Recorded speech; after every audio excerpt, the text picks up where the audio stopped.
ಧಾರವಾಡದಲ್ಲೇ ಮಾಡ್ತೀವಿ ಸರ್. ಬೆಂಗಳೂರಲ್ಲೂ ಮಾಡ್ತೀವಿ, ಧಾರವಾಡದಲ್ಲೂ ಮಾಡ್ತೀವಿ.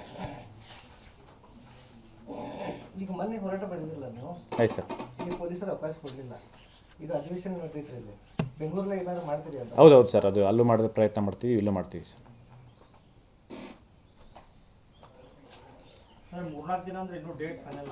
ಇಲ್ಲ ಸರ್, ಅದೇ 3-4 ಡೇಸಲ್ಲಿ ನಾನು ಅದು ಗೌರ್ಮೆಂಟಿಗೆ ಏನು ನಾನು ಈಗ ಇಲ್ಲಿರೋಂಥ ಕಮಿಷನರ್ ಶಶಿಕುಮಾರ್ ಸರ್ ಆಗಿರ್ಬೋದು, ಇಲ್ಲಿರೋಂಥ DC ಮೇಡಮ್ ಯಾರಿದ್ದಾರೆ ಅವ್ರಿಗೂ ನಾನು ಮನವಿ ಮಾಡ್ಕೊಳೋದು ಏನಂತಂದರೆ ಒಂದು 3 to 4 ಡೇಸ್ ಸರ್. ಯಾಕೆಂದರೆ ನಾವು ಒಂದು ಪೇಷನ್ಸ್ ಅನ್ನೋದು ಇರಬೇಕು ಸ್ಟೂಡೆಂಟ್ಸಿಗೆ, ಒಂದು ತಾಳ್ಮೆ ಅನ್ನೋದು ಇರಲಿ. ಯಾಕೆಂದರೆ ಇಡೀ ರೈಡ್ ಆಗ್ತಾ ಇದೆ ಇವಾಗ. ಸ್ಟೂಡೆಂಟ್ಸ್ ಪರವಾಗಿ ನಾವು ಕಂಪ್ಲೇಂಟ್ ಏನು ಕೊಟ್ಟಿದ್ದೀವಿ ಅದು ಇನ್ನೂ ತನಿಖೆ ಹಂತದಲ್ಲಿ ಇದೆ. ನೆಕ್ಸ್ಟ್ ನಮ್ಮ ಬೇಡಿಕೆಗಳನ್ನು ಒಂದು 3 to 4 ಡೇಸಲ್ಲಿ ಅವರಿಗೆ ಸರ್ಕಾರದ ಹಂತದಲ್ಲಿ ಟೈಮ್ ಕೊಡ್ತಿದ್ದೀವಿ. ಅವರು ಅದನ್ನು ಬಗೆಹರಿಸಬೇಕು. ನಾವು ಆ ಥರ ಬಿದ್ದು ಏನು ಪೊಲೀಸ್ ಸ್ಟೂಡೆಂಟ್ಸ್, ಯಾಕೆಂದರೆ ಎಲ್ಲರೂ ಎಜುಕೇಟೆಡ್ ಇರೋದ್ರಿಂದ ಟೈಮ್ ಕೊಡ್ತಾ ಇದ್ದೀವಿ 3 to 4 ಡೇಸು. ಸರ್ಕಾರ ಅದರೊಳಗಡೆ ಎಲ್ಲ ಸಮಸ್ಯೆನ ಬಗೆಹರಿಸ್ಬೇಕಂತ ಹೇಳ್ಬಿಟ್ಟು ಅದಾದಮೇಲೆ ನಾವು ಎಲ್ಲ ಡಿಸ್ಕಷನ್ ಮಾಡಿ ಸ್ಟೂಡೆಂಟ್ಸ್ ಜೊತೆ ಆಮೇಲೆ ಒಂದು ನಿರ್ಧಾರಕ್ಕೆ ಬಂದು ಏನು ಮಾಡಬೇಕಂತ ತಿಳಿಸ್ತೀವಿ ಸರ್.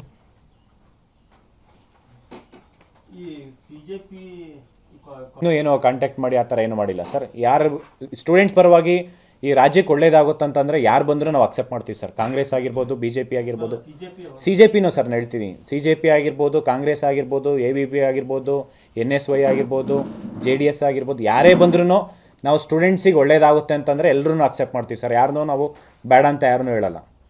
ಇದು ಮಾತ್ರ ನಾನು ಗ್ಯಾರಂಟಿ ಕೊಡ್ತೀವಿ ಸರ್. ಯಾಕೆಂದರೆ KPSC ಬರೀ ವೆಟರ್ನರಿ ಆಫೀಸರ್ದು ಮತ್ತು KS ಎಕ್ಸಾಮ್ಸ್ ಎಲ್ಲ, ಪ್ರತಿಯೊಂದು ಎಕ್ಸಾಮ್ಸ್ ಲಾಸ್ಟ್ 5 years ಎಕ್ಸಾಮ್ ಆಗಿರೋದು ಪ್ರತಿಯೊಂದು ಎಕ್ಸಾಮಲ್ಲೂ ಸ್ಕ್ಯಾಮ್ ಆಗಿದೆ ಸರ್. ಯಾಕೆಂದರೆ ಇಲ್ಲಿಂದ ಬರೀ ಒಬ್ಬರು ಮೆಂಬರ್ಸ್ ಅಲ್ಲ, ಎಷ್ಟು ಜನ ಮೆಂಬರ್ಸ್ ಇದ್ದರು ಲಾಸ್ಟ್ 5 yearsಲ್ಲಿ ಅಷ್ಟು ಜನದ ಮೇಲೆ ಕ್ರಮ ತೊಗೊಬೇಕು.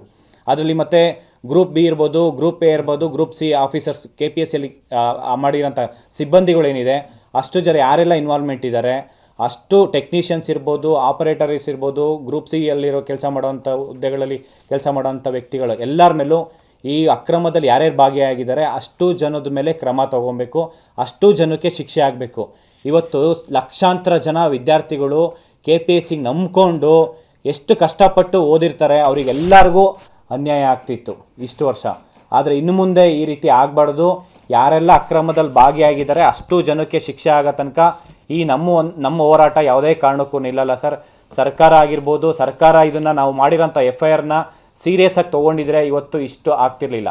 ಬಟ್ ಇಷ್ಟಾಗಿರೋದಕ್ಕೆ ಸರ್ಕಾರ ಇವಾಗಲೂ ನೀವೇನಾದರೂ CBI ತನಿಖೆ ಕೊಟ್ಟು ಯಾರೆಲ್ಲ ಅಕ್ರಮದಲ್ಲಿ ಭಾಗಿಯಾಗಿದ್ದಾರೆ, ಯಾವ MLA ಇರ್ಬೋದು, ಮಿನಿಸ್ಟರ್ಸ್ ಇರ್ಬೋದು, ಏಜೆಂಟ್ಸ್ ಇರ್ಬೋದು, ಬಿಸ್ನೆಸ್ ಮ್ಯಾನ್ ಆಗಿರ್ಬೋದು, KPSC ಮೆಂಬರ್ಸ್ ಇರ್ಬೋದು, ಅಧಿಕಾರಿ ಆಗಿರ್ಬೋದು, ಯಾರೇ ಇದರಲ್ಲಿ ಭಾಗಿಯಾಗಿದ್ದರೂ ಅಷ್ಟು ಜನನ್ನ ತನಿಖೆ ಮಾಡಿ ಅವರಿಗೆ ಶಿಕ್ಷೆ ಕೊಡೋ ತನಕ ನಮ್ಮ ಹೋರಾಟ ಯಾವುದೇ ಕಾರಣಕ್ಕೂ ನಿಲ್ಲಲ್ಲ ಸರ್.